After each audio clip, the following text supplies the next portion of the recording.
రైట్గా పత్రికల్లో వచ్చిన ప్రధాన వార్తలను చూద్దాం. ముందుగా నమస్తే తెలంగాణలో వచ్చినటువంటి క్లిప్పింగ్స్ చూస్తున్నాం. హిమాచల్ ప్రదేశ్ అనేది ఒక దివాలా తీసినటువంటి రాష్ట్రంగా అందరూ భావిస్తుంటారు. కానీ ఆ దివాలా తీసిన రాష్ట్రంతో వాళ్ళ కాంగ్రెస్ ప్రభుత్వం, తెలంగాణ కాంగ్రెస్ ప్రభుత్వం విద్యుత్ ఒప్పందాలు కుదుర్చుకోవడం సర్వత్రా అనేక విమర్శలకు అనేక అనుమానాలకు తావిస్తుంది. తెలంగాణ నెత్తిన హిమాచల్ గుదిబండ దివాలా రాష్ట్రంతో విద్యుత్ డీల్కు రేవంత్ సర్కార్ ఉబలాటం. ఒకసారి మనం చూద్దాం. రాష్ట్రం కాని రాష్ట్రం, ప్రాంతం కాని ప్రాంతం, చుట్టూ కొండలు కోనలు లోయలు. హైదరాబాద్ నుంచి 2000 కిలోమీటర్ల దూరం, ఏడాదిలో 9 నెలలు మంచుతో కప్పబడి ఉండే ప్రాంతం. టూ వీలర్ వెళ్లేందుకు కూడా రోడ్లు ఉండవు. సమీపంలోనే పాకిస్తాన్ సరిహద్దు. అడుగడుగున వివాదాలు, అడ్డంకులు, ప్రతికూల పరిస్థితులతో 2 దశాబ్దాలుగా ఒక్క జల విద్యుత్ ప్రాజెక్టు కూడా కట్టలేని దుస్థితి హిమాచల్ ప్రదేశ్ది. సో అటువంటి హిమాచల్ ప్రదేశ్ తోటి తెలంగాణ ప్రభుత్వం ఒప్పందం విద్యుత్ డీల్ చేసుకోవడం అనేది, విద్యుత్ డీల్కు ఉబలాటపడడం అనేది సర్వత్రా అనేక విమర్శలకు తావిస్తోంది. రాష్ట్రం కాని రాష్ట్రంలో, అనువు కాని చోట 2 జల విద్యుత్ ప్లాంట్లు. హిమాచల్ ప్రదేశ్లో టూ వీలర్ కూడా వెళ్ళలేని చోట నిర్మాణం. ఎన్టీపీసీ చేతులెత్తేసిన సెలీ మియార్ ప్లాంట్లకు రెడీ అయింది ప్రభుత్వం. ఫీజిబిలిటీ రిపోర్టు, డిపిఆర్ లేకున్నా ఉబలాటపడుతుంది ప్రభుత్వం. ప్రతికూలమైన పరుగు, అందులోనూ చీకటి కోణం. పెద్దల డైరెక్షన్లోనే ఒప్పందం. కమిషన్ల ఆరోపణలు వస్తున్నాయి. 6200 కోట్ల వ్యయం. ఓ ప్రైవేటు కంపెనీకి కాంట్రాక్టు. ముందలబడని ప్లాంట్లను ముందు పెట్టి 1000 కోట్లు లూటీ చేసేందుకు ఒక భారీ స్కెచ్ సాగుతోంది. దీనిలో చాలామంది పెద్దల హస్తం ఉంది. ఆ పెద్దల డైరెక్షన్లోనే ఈ రకమైన ఒప్పందాల కోసం ప్రభుత్వం ఉబలాటపడుతోంది. దీంట్లో కోట్లు, 1000 కోట్లు కొల్లగొట్టేందుకు, 1000 కోట్లు లూటీ చేసేందుకు భారీ స్కెచ్ వేశారు అన్న విమర్శలు, అనుమానాలు వస్తున్నాయి. ఇప్పటికే 50 కోట్ల వరకు చేతులు మారాయని ప్రచారం. జెన్కో బోర్డు ఆమోదం లేకున్నా కూడా ఖాతా నుంచి 26 కోట్లు డ్రా అన్నట్టుగా ఈ వార్త మనం చూస్తున్నాం. ఇది కాంగ్రెస్ కరెంట్ అఫైర్స్ పరిస్థితి. ప్రజల ఆందోళనకు తోడు నవరత్న హోదా గల ఎన్టీపీసీని సైతం అక్కడ ప్రాజెక్టులు సాధ్యం కావని చెప్పేసింది. మోసర్ బేయర్ అనే కంపెనీ ఒప్పందం కుదుర్చుకొని తీరా వదిలించుకునేందుకు నానా తంటాలు పడింది. ఈ ప్రాజెక్టులు సాంకేతికంగా, ఆర్థికంగా సాధ్యం కావు అన్న వాదనలను ఆ రాష్ట్ర హైకోర్టు కూడా సమర్థించింది. అయితే ఇన్ని అభ్యంతరాలు, ఇన్ని అనుమానాలు, అనేక ప్రశ్నలు తలెత్తున్నాయి ఆ రాష్ట్రంతో విద్యుత్ ఒప్పందం విషయంలో. కానీ మన రాష్ట్ర ప్రభుత్వం ఎందుకు ఉబలాటపడుతోంది? సో అది సరే. హిమాచల్ ప్రదేశ్ అనేది ఇప్పటికే దివాలా తీసిన రాష్ట్రంగా చెబుతూ ఉంటారు. అటువంటి రాష్ట్రంతో, అక్కడ ప్రాపర్గా ఎటువంటి సౌకర్యాలు కూడా లేనటువంటి ప్రాంతంలో, ఆ రాష్ట్రంతో ఎందుకు విద్యుత్ ఒప్పందం కోసం రాష్ట్ర ప్రభుత్వం ఉబలాటపడుతోంది? దీంట్లో 1000 కోట్ల లూటీ చేసేందుకు, భారీగా ధనం దోచుకునేందుకు, అక్రమార్జన చేసేందుకు పెద్దల కనుసన్నల్లో పెద్దల హస్తం, దీని వెనకాల చాలా పెద్ద నాయకుల హస్తం, కాంగ్రెస్ పార్టీ ఢిల్లీ అధిష్టానం నాయకుల హస్తం ఉండడంతో రాష్ట్ర ప్రభుత్వం ఇట్లా ఉబలాట పడుతుందన్నటువంటి విమర్శలు వస్తున్నాయి. ఇన్ని అభ్యంతరాలు, ఇంతటి ప్రతికూల పరిస్థితుల్లోనూ విద్యుత్ ప్లాంట్లు కట్టేందుకు తెలంగాణ సర్కార్ హిమాచల్ ప్రదేశ్కు పరుగులు పెడుతోంది.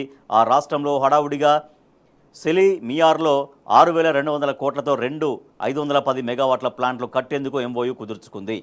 ఈ ఒప్పందం తెలంగాణ పాలిట గుదిబండగా మారబోతుంది అన్నటువంటి విమర్శలు సర్వత్రా వ్యక్తమవుతున్నాయి. సో మరి ఎందుకు అంత ఉబలాట పడుతుంది, ఎందుకు దానిపైన అంత ఆసక్తి చూపిస్తుంది రాష్ట్ర ప్రభుత్వం అంటూ అనేక అనుమానాలు వస్తున్నాయి.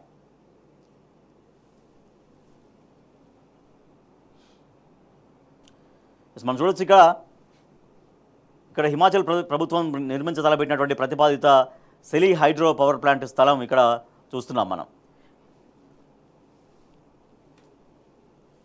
రైట్. కేసీఆర్ చేస్తే తప్పు, కాంగ్రెస్ చేస్తే ఒప్పు, ఇది పరిస్థితి. విద్యుత్ ప్లాంట్ల నిర్మాణం పైన కాంగ్రెస్ నేతల వ్యవహారం 2 నాలుకల ధోరణిని తలపిస్తోంది. ఇందుకు సెలీ మియార్ ప్రాజెక్టులే తార్కాణంగా నిలుస్తున్నాయి. గతంలో కేసీఆర్ సర్కార్ భద్రాద్రి, యాదాద్రి పవర్ ప్లాంట్లను నామినేషన్ పద్ధతి పైన నవరత్న కంపెనీ అయిన బీహెచ్ఈఎల్కు అప్పగించింది. దీన్ని కాంగ్రెస్ నేతలు తీవ్రంగా తప్పుపట్టారు. ఓపెన్ టెండర్లకు ఎందుకు వెళ్ళలేదంటూ ప్రశ్నించారు. అప్పుడు ఏవో అక్రమాలు జరిగాయని గొంతు చించుకున్నారు. అధికారంలోకి రాగానే విద్యుత్ విచారణ సంఘాన్ని వేశారు. కానీ ఇప్పుడు అదే కాంగ్రెస్ పెద్దలు హిమాచల్ ప్రదేశ్లోని 2 ప్లాంట్లను నామినేషన్ పద్ధతిపై టీజీ జెన్కోకు అప్పగించారు. సో గత ప్రభుత్వంలో, బీఆర్ఎస్ ప్రభుత్వంలో ఇటువంటి ఒప్పందాలు చేసుకుంటే అవి కూడా ఒక ప్రాపర్గా అన్ని రకాలుగా ఆలోచించి, అన్ని వసతులు, అన్ని సౌకర్యాలు, చాలా మెరుగ్గా ఉన్నటువంటి ఒప్పందాలు చేసుకుంటేనే నానా యాగి చేశారు, నానా విమర్శలు చేశారు. మరి ఇవాళ హిమాచల్ ప్రదేశ్తో నామినేషన్ పద్ధతిలో ఎందుకు ఒప్పందాలు చేసుకున్నారు అంటూ ప్రశ్నిస్తున్నారు.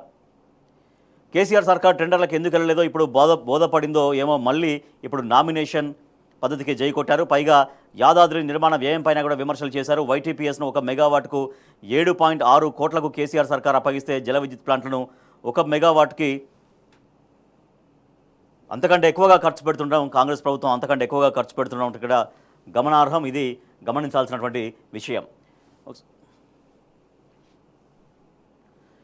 అనేక ప్రశ్నలు ఉత్పన్నమవుతున్నాయి. అతి చౌకగా యూనిట్ ₹2 సోలార్ దొరుకుతుండగా అతి ఖరీదైన కరెంటును తెచ్చుకోవాల్సిన గతి మనకెందుకు అనేటువంటి ప్రశ్నలు వస్తున్నాయి. మన రాష్ట్రంలో దుమ్ముగూడెంలో 400 మెగావాట్ల హైడల్ ప్లాంట్లు కట్టుకునే అవకాశం ఉండగా మనం కట్టుకోకుండా హిమాచల్ ప్రదేశ్ షరతులకు తలొగ్గేంత కర్మ ఏం పట్టింది? మియార్ ప్రాజెక్టు పూర్తిగా పాకిస్తాన్ సరిహద్దుల్లో ఉంది. సరిహద్దుల్లో ప్లాంట్లు కట్టడం ఎంతవరకు సురక్షితం, అసలు సురక్షితమేనా అన్నటువంటి ప్రశ్న వస్తూ ఉంది. హిమాచల్ ప్రదేశ్లో 8 నుంచి 9 నెలలు మంచుతో కప్పబడి ఉంటుంది. ఈ మంచు నీరుగా మారేదెప్పుడు, అక్కడ విద్యుత్ ఉత్పత్తి అయ్యేదెప్పుడు? హిమాచల్ ప్రదేశ్ నుంచి మన రాష్ట్రానికి విద్యుత్ సరఫరా చేసేందుకు పీజీసీఐఎల్కు ట్రాన్స్మిషన్ ఛార్జీలు చెల్లించాలి. పైగా ట్రాన్స్మిషన్ నష్టాలుంటాయి. ఇవి ప్రజలకు భారం కాదా? ఖరీదు తక్కువని మన దగ్గర ఉన్న హైడల్ థర్మల్ ప్లాంట్లను బ్యాక్ డౌన్ చేసి, అంటే దాన్ని నడవకుండా ఆపేసి బయట నుంచి సోలార్ విద్యుత్తును యూనిట్కు ₹2.72 నుంచి ₹2.82 కొంటున్నారు. మరి ఇలాంటప్పుడు హిమాచల్లో ప్లాంట్ పెట్టి లాభం ఏంటి? సో ఇవి అనేకం ప్రశ్నలు వస్తున్నాయి. సో ఎందుకు హిమాచల్ ప్రదేశ్తో ఆ ఒప్పందానికి ఉబలాటపడుతుంది రాష్ట్ర ప్రభుత్వం? అక్కడ ఎటువంటి ఫీజిబిలిటీ లేనప్పుడు, సరే అన్ని రకాల సౌకర్యాలు, అన్ని రకాల వసతులు, అన్ని రకాలుగా చాలా మెరుగ్గా ఉన్నప్పుడు ఆ విద్యుత్ ఒప్పందాలు చేసుకోవచ్చు. కానీ హిమాచల్ ప్రదేశ్ లాంటి రాష్ట్రంతో అక్కడ సరైన ఫీజిబిలిటీ లేదు. అక్కడ అసలు విద్యుత్ ఉత్పత్తికే రెగ్యులర్గా, అంటే ఎక్కువగా కాలం అక్కడ ఎక్కడైతే ప్లాంట్స్ ఉన్నాయో అక్కడ మంచుతో కప్పబడి ఉంటుంది. కొన్ని నెలలుగా మంచుతో కప్పబడి ఉంటుంది. అటువంటి ప్రతికూల వాతావరణం ఉన్న దగ్గర విద్యుత్ ఉత్పత్తి ఎలా చేస్తారో, ఆ విద్యుత్ ఉత్పత్తి కోసం అక్కడ ప్లాంట్లు పెట్టడం కోసం ఎందుకు తెలంగాణ ప్రభుత్వం తహతలాడుతోంది? ముమ్మాటికి దీంట్లో కూడా మరో కుంభకోణం దాగి ఉంది. వేలాది కోట్ల లూటీ కోసమే ఈ ప్రయత్నాలు, ఈ రకంగా పావులు కదుపుతున్నారన్నటువంటి విమర్శలు వస్తూ ఉన్నాయి. ఇంటిగ్రేటెడ్ రెసిడెన్షియల్ స్కూల్స్కు సంబంధించి అంచనాలు ఎందుకు పెంచారు అంటూ గత 2 రోజులుగా మనం ప్రశ్నిస్తూనే ఉన్నాం. బీఆర్ఎస్ పార్టీ కూడా ప్రశ్నిస్తోంది. అంచనాలు ఎందుకు పెంచారు? ఇంటిగ్రేటెడ్ స్కూల్స్ కోసం 80 కోట్లు అన్నారు. తర్వాత ఇప్పుడు ఏకంగా 200 కోట్లకు ఎందుకు పెంచారు అంటూ మాజీ విద్యాశాఖ మంత్రి సబితాంద్రెడ్డి ప్రశ్నిస్తున్నారు. అసలు ప్రభుత్వ విధానం ఏంటో స్పష్టత ఇవ్వాలి. కేసీఆర్ కట్టించిన గురుకులాల పరిస్థితి ఏమిటి? సర్కారు బడుల్ని పాలకులు పట్టించుకోరా? సర్కారుకు మాజీ మంత్రి సబితాంద్రెడ్డి ప్రశ్న. విద్యా వ్యవస్థపైన సమీక్షలు చేయాలంటూ ఎమ్మెల్సీ వాణిదేవి ప్రశ్నిస్తున్నారు. సో విద్యాశాఖ మంత్రిగా ఇప్పుడు ప్రస్తుతం సీఎం రేవంత్ రెడ్డి కొనసాగుతున్నారు. విద్యా వ్యవస్థ పైన సరిగ్గా సమీక్షలు ఎందుకు చేయట్లేరు? విద్యారంగంలో అనేక సమస్యలు పేరుకుపోతున్నాయి, అనేక ఇబ్బందులు వస్తున్నాయి. కానీ రెగ్యులర్గా విద్యాశాఖ పైన సమీక్షలు అనేది చాలా ప్రాపర్గా, చాలా ఎక్కువగా, చాలా ఫ్రీక్వెంట్గా సమీక్షలు చేయాల్సినటువంటి అవసరం ఉంటుంది. అటువంటి విద్యాశాఖను పూర్తిగా ఎందుకు నిర్లక్ష్యం చేశారు? విద్యాశాఖ పైన ఎందుకు సమీక్షలు చేయట్లేరంటూ ప్రశ్నిస్తున్నారు. మరోపక్క ఇంటిగ్రేటెడ్ స్కూల్స్కు సంబంధించి ఎందుకు ఒకే ఏడాదిలో భారీగా ఎందుకు అంచనాలు పెంచారు? ముందుగా 80 కోట్లతో ఒక్కొక్క స్కూల్ అన్నారు. కానీ ఇప్పుడు ఆ స్కూల్ తర్వాత ముఖ్యమంత్రి మధ్యలో 125 కోట్లు అన్నారు. ఇప్పుడు ఏకంగా 200 కోట్లకు పెంచారు. అంటే ఒక 100 ఇంటిగ్రేటెడ్ రెసిడెన్షియల్ స్కూల్స్ నిర్మించాలని ప్రభుత్వం భావించింది. ముందుగా 20 రెసిడెన్షియల్ స్కూల్స్కి ఒక్కొక్క స్కూల్ 80 కోట్లతో కడతామని చెప్పారు. కానీ ఫైనల్గా వచ్చేసరికి 200 కోట్లతో ఒక్కొక్క స్కూల్కి పరిపాలన అనుమతులు మంజూరు చేసేసింది ప్రభుత్వం. సో ఎందుకు మరి ఇంత భారీగా అంచనాలు పెంచాల్సినటువంటి అవసరం ఎందుకు వచ్చింది? ప్రజలకు సమాధానం చెప్పాలంటూ ప్రశ్నిస్తున్నారు మాజీ విద్యాశాఖ మంత్రి సబితాంద్రెడ్డి, అలాగే ఎమ్మెల్సీ వాణిదేవి. ఒక్కో ఇంటిగ్రేటెడ్ స్కూల్కు 80 కోట్లు ఖర్చు చేస్తామని ప్రకటించిన సీఎం రేవంత్ రెడ్డి ఇప్పుడు 200 కోట్లకు ఎందుకు పెంచారో చెప్పాలి. తెలంగాణలో పేద, బడుగు, బలహీన వర్గాల కోసం కేసీఆర్ ఏర్పాటు చేసిన గురుకులాల్లో పరిస్థితులు కాంగ్రెస్ ప్రభుత్వ నిర్లక్ష్యం కారణంగా దారుణంగా మారినాయి. మన ఊరు మనబడి పథకం ఈ ప్రభుత్వానికి ఎందుకు నచ్చడం లేదో అర్థమవుతలేదు అంటూ సబితాంద్రెడ్డి మాట్లాడారు. రాష్ట్రంలో నియోజకవర్గానికి ఒకటి చొప్పున ఇంటిగ్రేటెడ్ స్కూళ్ల ఏర్పాటుపైన ప్రభుత్వం అంచనాలు ఎందుకు పెంచిందో చెప్పాలంటూ నిన్న ప్రశ్నించారు. రైట్గా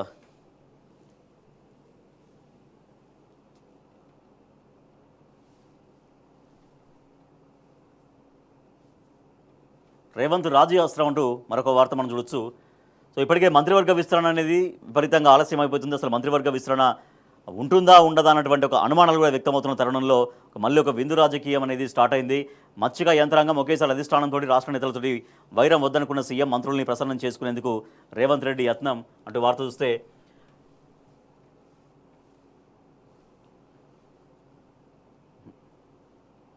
రైట్. మంత్రివర్గ విస్తరణ అనేది ఎప్పుడో జరగాల్సి ఉంది. ఎందుకంటే రాష్ట్ర ప్రభుత్వం ఏర్పడి కూడా 1.5 ఇయర్ కావస్తున్నటువంటి ఈ నేపథ్యంలో 1.5 ఇయర్ కంప్లీట్ అవుతున్నటువంటి ఈ పరిస్థితిలో ఇంతవరకు పూర్తి స్థాయిలో రాష్ట్ర మంత్రివర్గం లేనటువంటి పరిస్థితి.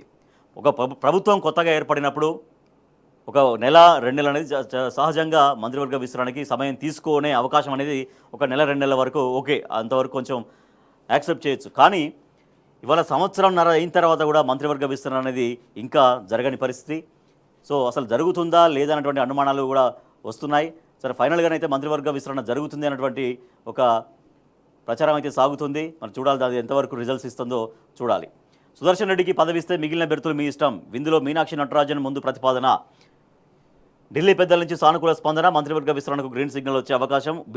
ఓసీలకు ఒక్క పదవే ఇవ్వాలని నిబంధన. సందిగ్ధంలో రాజగోపాల్ రెడ్డి, మల్రెడ్డి, ప్రేమ్ సాగర్ రావు బెర్తులు అట్లాగే ఉన్నాయి. మంత్రివర్గ విస్తరణ విషయంలో తన మాట చెల్లుబాటు కాదని సీఎం రేవంత్ రెడ్డికి అర్థమై అధిష్టానానికి సరెండర్ అయినట్టు కాంగ్రెస్ పార్టీలో చర్చ మొదలైంది. ఇన్నాళ్ళు తాను చెప్పిన వారికే పదవులు ఇవ్వాలని పట్టుబట్టిన రేవంత్ ఇప్పుడు అధిష్టాన నిర్ణయం తనకు శిరోధార్యం అంటూ రాజీ అస్త్రాన్ని సంధించినట్టుగా చెబుతున్నారు. బోధన ఎమ్మెల్యే సుదర్శన్ రెడ్డికి మాత్రం ఖచ్చితంగా పదవి ఇవ్వాలని కోరినట్టుగా విశ్వసనీయ వర్గాలు చెబుతూ ఉన్నాయి.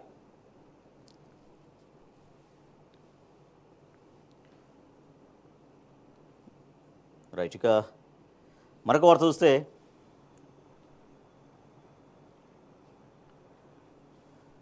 తెలంగాణ పైన బాబు కన్నేశారు. కేసీఆర్ పై రివెంజ్ కోసం దొడ్డిదారిన రేవంత్ రెడ్డి బీజేపీ ద్వారా పాగా వేసే ఎత్తుగడ అంటూ జలవనరుల అభివృద్ధి సంస్థ మాజీ చైర్మన్ వి ప్రకాష్ ఫైర్ అవుతున్నారు.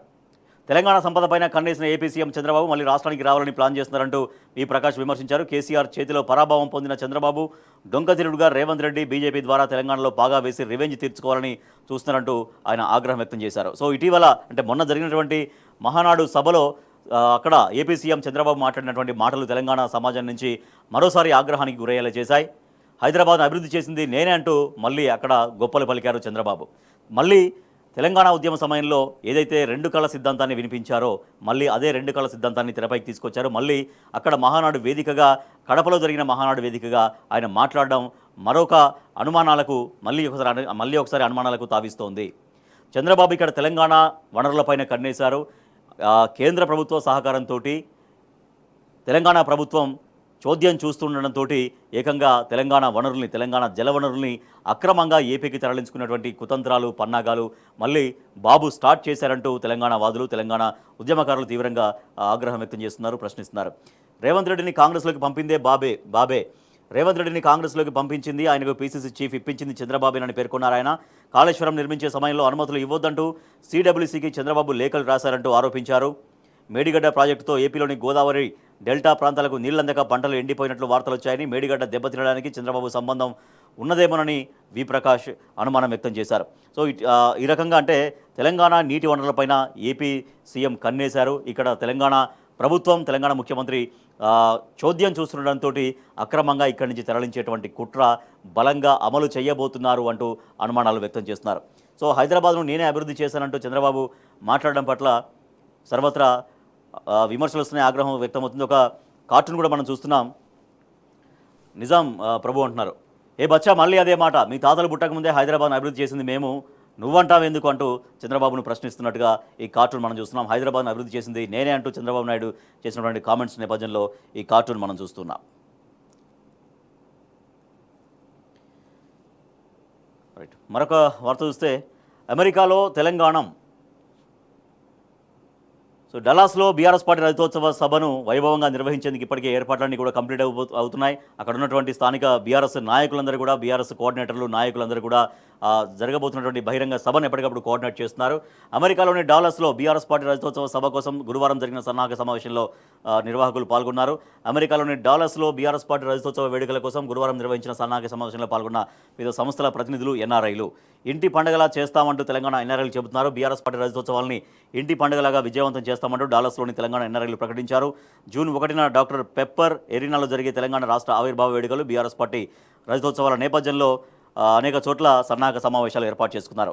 అమెరికాలోని వర్జీనియాలో తెలంగాణ ఆవిర్భావ దినోత్సవం, బీఆర్ఎస్ రజతోత్సవ వేడుకల సన్నాహక సమావేశంలో పాల్గొన్న ఎన్ఆర్ఐలతో మాజీ ఎమ్మెల్యే బాల్కా సుమన్ ఉన్నారు.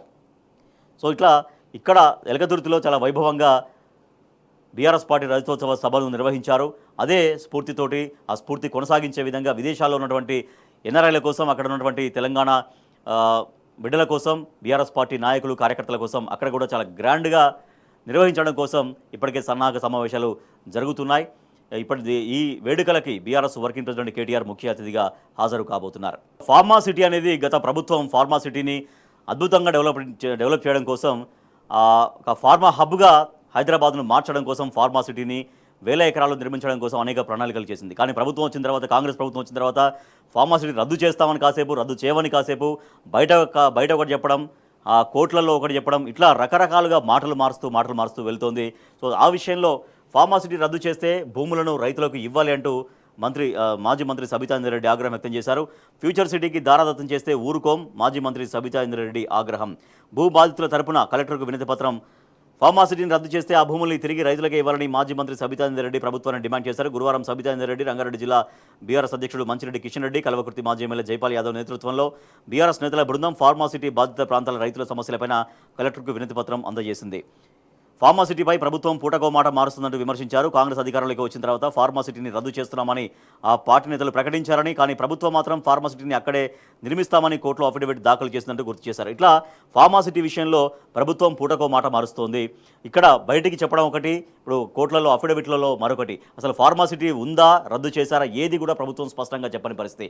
ఫార్మా సిటీ నిజంగా రద్దు చేస్తే ఆ ఫార్మా సిటీ కోసం గతంలో సేకరించిన భూముల్ని తిరిగి రైతులకే అప్పజెప్పాలనేటువంటి డిమాండ్ బీఆర్ఎస్ పార్టీ చేస్తోంది. ఒక ఫార్మా హబ్గా హైదరాబాద్ను మార్చాలన్న సంకల్పంతో ఒక మంచి ప్రాంతాన్ని, మంచి ఏరియాను ఎంచుకొని అక్కడ రైతుల చేత, వారి ఆమోదం చేత గతంలో బీఆర్ఎస్ ప్రభుత్వం భూసేకరణ చేసి పెట్టింది. కానీ ఇక్కడ ఫార్మా సిటీ రద్దు చేస్తామని చెప్పి తర్వాత ఒక ఫ్యూచర్ సిటీ అంటూ, ఫోర్త్ సిటీ అంటూ రకరకాలుగా పేర్లు చెప్పి ఒక ఊహాజనిత నగరాల్ని సృష్టించి ఇవాళ అక్కడి నుంచి మళ్ళీ అక్కడ వేరే భూములు సేకరించే ప్రయత్నం జరుగుతోంది. తర్వాత ఇక్కడ ఈ ఫార్మా సిటీ కోసం ఏవైతే గతంలో భూములు సేకరించబడ్డాయో ఇక్కడ రియల్ ఎస్టేట్ దందా చేయబోతుంది కాంగ్రెస్ ప్రభుత్వం అన్నటువంటి విమర్శలు వస్తున్నాయి. నిజంగా ఫార్మా సిటీ రద్దు చేస్తే మేము ఫార్మా సిటీ రద్దు చేసేసాం, అక్కడ గతంలో సేకరించిన భూముల్ని తిరిగి రైతులకు అప్పగించేస్తున్నామని చెబితే ఆ ప్రభుత్వానికి విశ్వసనీయత ఉంటుంది. కానీ అట్లా కాకుండా ఫార్మా సిటీ ఉందో లేదో చెప్పకుండా ఈ భూములలో రియల్ ఎస్టేట్ వ్యాపారం చేయడం కోసం ఈ రకంగా అనేక కుట్రలకు ప్రభుత్వం పాల్పడుతోంది. ఫార్మా సిటీ రద్దు చేశామని చెప్పాలి. రద్దు చేసినటువంటి నేపథ్యంలో ఆ భూముల్ని తిరిగి రైతులకే ఇవ్వాలి అంటూ బీఆర్ఎస్ పార్టీ డిమాండ్ చేస్తోంది. ఈ మేరకు కలెక్టర్కు వినతి పత్రం అందించారు. ఇసుక ధాన్యం కొనుగోళ్లకు సంబంధించి రైతులు ఇంకా ఇబ్బందులు పడుతూనే ఉన్నారు. ధాన్యంపై దంగల్, రోడ్లపైన జంగ్. ధాన్యం కొనుగోళ్ల విషయంలో ధాన్యం కొనుగోలు కేంద్రాలు ఏర్పాటు చేశామని ప్రభుత్వం చెప్పింది. కానీ ఆ ధాన్యం కొనుగోలు కేంద్రాలు ఎక్కడా పూర్తి స్థాయిలో పని చేయలేనటువంటి పరిస్థితి. ఏర్పాటు చేయబడ్డ ధాన్యం కొనుగోలు కేంద్రాల్లోనేమో ఎటువంటి సౌకర్యాలు, వసతులు ఉండట్లేదు. చాలా చోట్ల ధాన్యం కొనుగోలు కేంద్రాలు పేరుకే ఉన్నాయి, కానీ అవి కనీసం తెరుచుకోని పరిస్థితి. రోజుల తరబడి అక్కడ కుటుంబ సభ్యులందరూ కూడా ధాన్యం కొనుగోలు కేంద్రాల్లో ధాన్యపు రాసులు పోసుకొని అక్కడ ప్రభుత్వం ఎప్పుడు కొంటుంది అంటూ దీనంగా ఎదురు చూస్తున్న పరిస్థితి. సో ఈలోపు ఆల్రెడీ వర్షాకాలం వచ్చేసింది. ధాన్యం తడిసి ముద్దైన పరిస్థితి. అనేక చోట్ల కళ్ళల్లో ధాన్యం కొట్టుకుపోతుంది. ధాన్యం కొనుగోలు కేంద్రాల్లో రైతుల కళ్ళ ముందు ధాన్యం తడిసి ముద్దయిపోయి చాలా చోట్ల మొలకలెత్తిన పరిస్థితి. ఇక తడిసిన మామూలు ధాన్యమే కొనే పరిస్థితి. ఇక తడిసిన ధాన్యాన్ని కొనే దిక్కెవరు అనేటువంటి ఆవేదన, ఆక్రందన రైతులు వ్యక్తం చేస్తున్నారు. ఒకసారి మనం చూద్దాం. ధాన్యంపై దంగల్, రోడ్లపై జంగ్. నడి రోడ్డుపైన అన్నదాతల బైఠాయింపు. ధాన్యం కొనుగోలులో జాప్యాన్ని నిరసిస్తూ రైతులు ఆందోళనకు దిగారు. మెదక్ జిల్లా అల్లదుర్గం మండలం గడి పెద్దాపూర్కు చెందిన రైతులు గురువారం 161వ జాతీయ రహదారిపై గడి పెద్దాపూర్ వద్ద రాస్తారోకో చేపట్టారు. ఇట్లా అనేక చోట్ల, ఈ ఒక్క చోటే కాదు అనేక చోట్ల ఇట్లనే రోడ్లపై బైఠాయించి మరి రైతులు తమ ధాన్యం కొనండి అంటూ వేడుకుంటున్నటువంటి పరిస్థితి. సో కష్టపడి 6 కాలం కష్టపడి పండించి ధాన్యం కొనుగోలు కేంద్రాలకు ప్రభుత్వం బోనస్ వస్తుంది కదా అని అంతో ఇంతో ఆశపడి ఎక్కడికి వస్తే అసలుకే మోసం వచ్చింది. ఇవాళ ధాన్యం తడిసి ముద్దయిపోయి మొలకలెత్తుతుంది, మమ్మల్ని ఎవరూ పట్టించుకోవట్లేరు, మా ధాన్యాన్ని కొనుగోలు చేయట్లేరంటూ చాలా చోట్ల ఇట్లా రహదారుల దిగ్బంధనం చేసి రాస్తారోకోలు, ధర్నాలు చేయాల్సినటువంటి పరిస్థితి రైతులది ఉంది. తరుగుపై రైతన్న ఆందోళన. మహబూబాబాద్ జిల్లా దంతాలపల్లి మండలం కుమ్మరిగుంట గ్రామంలోని కొనుగోలు కేంద్రంలో బస్తాలు తడిసి ధాన్యం మొలకెత్తడంతో రైతులు ఇబ్బంది పడుతున్నారు. రంగు మారిన మొలకెత్తిన ధాన్యాన్ని మిల్లులకు తీసుకువెళ్తే కటింగ్ పేరుతో 4 కిలోల నుంచి 10 కిలోల వరకు కోత పెడుతున్నారంటూ రైతులు గురువారం పెద్ద ముప్పారంలో రోడ్డుపై బైఠాయించారు. తరుగు లేకుండా కాంటా పెట్టకపోతే చావే శరణ్యమంటూ వాళ్ళు హెచ్చరించారు. ఇట్లా రైతులు కొనుగోలు కేంద్రాల దగ్గర ఇటువంటి ఇబ్బందులు పడుతున్నారు. ఇక మహబూబాబాద్ జిల్లా కేసముద్రంలో రైస్ మిల్ ఎదుట నిరసన. సో అక్కడ కూడా తమ ధాన్యాన్ని కొనలేదంటే తమ ధాన్యానికి సంబంధించి తడిసిన ధాన్యాన్ని కొనలేదంటూ అనేక చోట్ల ఇట్లా రైతులు ఆందోళన చెందుతున్నారు. కదిలించిన నమస్తే కథనం, కొనుగోలు ప్రారంభించిన అధికార యంత్రాంగం, జంగా నరసవ్వ కుటుంబానికి బెదిరింపులు. మొన్న కాళ్ళు మొక్కి వేడుకున్నటువంటి అధికారులు ఫైనల్గా అక్కడ కాళ్ళు మొక్కినందుకు కదిలిండ్రు అంటూ ఈ వార్త మనం చూస్తున్నాం. ఇట్లా ధాన్యం కొనుగోలు కేంద్రాల్లో రైతులు పడిగాపులు కాస్తున్నారు, తీవ్ర ఇబ్బందులు పడుతున్నారు. తమ ధాన్యం కొనుగోలు చేయాలంటూ రోడ్లపైన రాస్తారోకోలు ఆందోళన చేస్తున్నటువంటి పరిస్థితి. ఎస్, ఇవి పత్రికల్లో వచ్చినటువంటి ప్రధాన వార్తలు.